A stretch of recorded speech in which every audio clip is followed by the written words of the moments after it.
Okay, yan. Matapos ko po siyang lagyan ng protectant. Ayan na po yung naging itsura niya, na wala na yung spot mark dyan.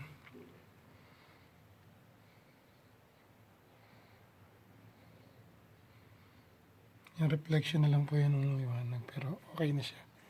So yung mga rubber, yun, nilagyan ko ng protectant sa mga plastic. Yan. Okay na, makintab na po siya. Ayun po ang unang-unang first time po na mag engine bay wash ako. Gamit ko po yan sa protectant, yan liquid armor. Sa ano lang po siya sa plastic, vinyl. Tapos ito po yung sa aking degreaser sa engine, mga matitigas na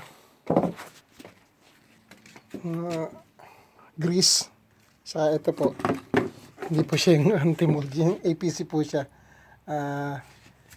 Ito po ang ano niya, ang mixture niya is 1:4.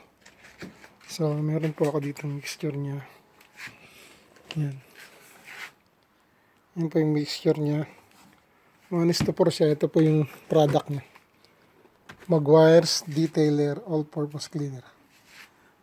Yan po ang pagka all-purpose cleaner. Yan ang pinaka-importante. So yan. Hopefully, ang susunod, ang unang-unang kliyente ko, gagawin ko po siya bukas para sa engine bay wash din, and then yung detailing na rin po ng kotse.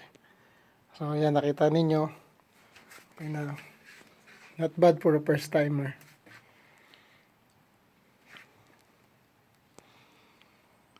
Comment lang po kayo kung may papayo po kayo sa akin. Matuto rin po ako. May madagdag po sa akin kaalaman sa pagpapasimula po ng business na ito. Salamat po. God bless you all.